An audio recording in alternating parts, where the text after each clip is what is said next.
So we're going to make some Jiffy cinnamon rolls, and what I'm going to start with is I'm going to start with the filling. So what you're going to need, you're going to need a cup of brown sugar and a third of a cup of soft butter or margarine, whichever you prefer. And you're going to need 3 teaspoons of cinnamon. Okay, so I'm going to put that in there, and we're just going to mix this all up. Now this is going to be your center for your cinnamon rolls. And again, I usually like to use my hands, but with the cold earth, we have to be mindful, and so I'm using a spoon. Just make sure that all the margarine or butter is mixed in with the brown sugar.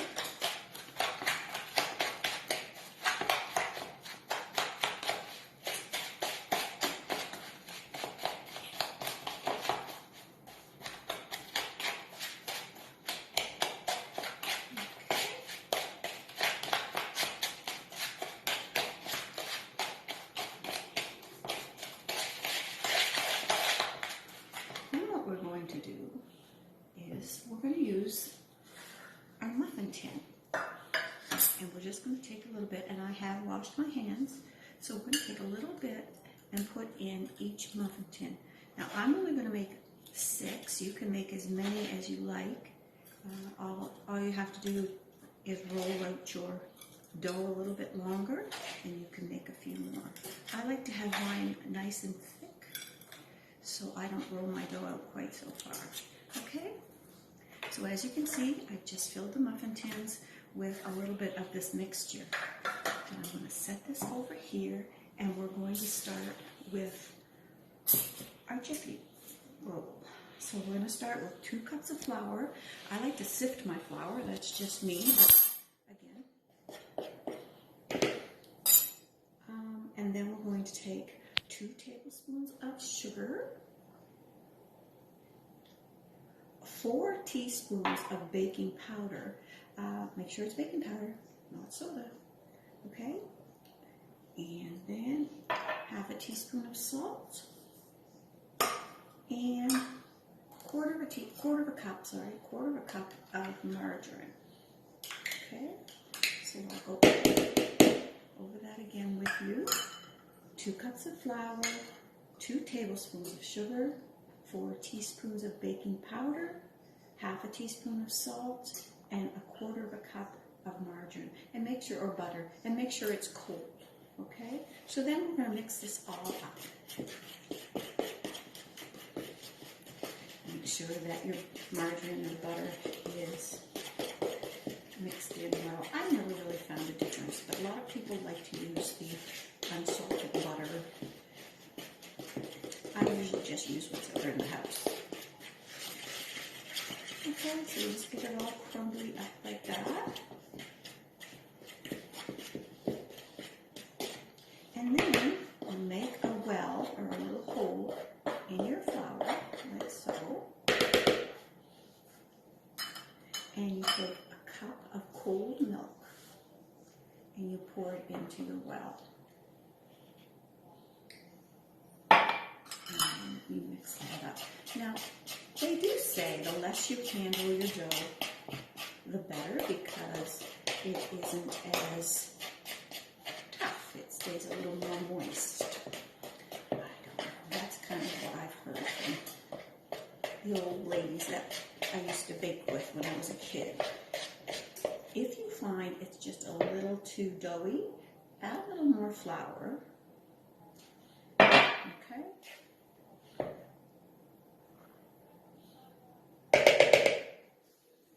So once you have your dough all blended together, you take it out and you lay it out and you roll it like so. I cut off the ends just so that they're flat. When I roll it, I'll have a nice even end. And then you put your mixture, and again, I'll have to use my hands for this, but I just wash them so they're clean. And then you kind of make sure that you have it all even neatly laid out on your roll like this. And depending on how many you want to make, that's how long you'll roll it out. So I usually just make 6 because I like them nice and big. Make sure you get some at the edges so that your first and your last one has some filling. And then you just take and you roll it up like so. Okay? Just like that. Okay? Kind of pat in your ends like that. And that's what your loaf will look like. So my loaf is usually about 12 inches, and I can usually tell just when I roll it out because I've made this recipe so many times. And then I just mark 2 inches for each one, roughly 2 inches, give or take. And then if you want a nice clean cut, I use dental floss. Nope. And I just go like this, and you get a nice clean cut. Now these are pretty big, like so. I probably could have made a couple of smaller ones. Ooh, gotta come across there. You can use a knife. It's totally up to yourself. And then I just put them into the muffin tins, like so. So they look like that.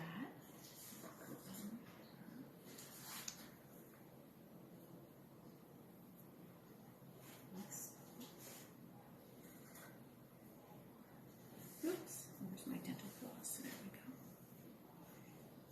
Just nice even cut is what happens when you do that. So there's the center, and that's what they look like. This over here. So there's what they look like. Now these are up a little high. You could probably have gotten away with making maybe 2 extra, made them a little bit smaller. The other thing I do is I fill my muffin tin, the extra muffin tins, with water. It makes what's cooking nice and moist. And some people will use a pastry brush, and they'll brush a little butter over the top or whatever. But there you are. That's it. You put it in the oven at 400 for approximately 20 to 25 minutes. Enjoy. Okay, so this is what they look like when they're finished. Now for your frosting, I just take about a cup of icing sugar, a little milk, some butter. I just eyeball it, make it a little bit drizzly, and then you just take and you drizzle it over the top. And you can, like I say, just eyeball this. I don't really have a measurement for it per se, and you can use as much of this as you like. Okay, so there's what they look like when they're finished.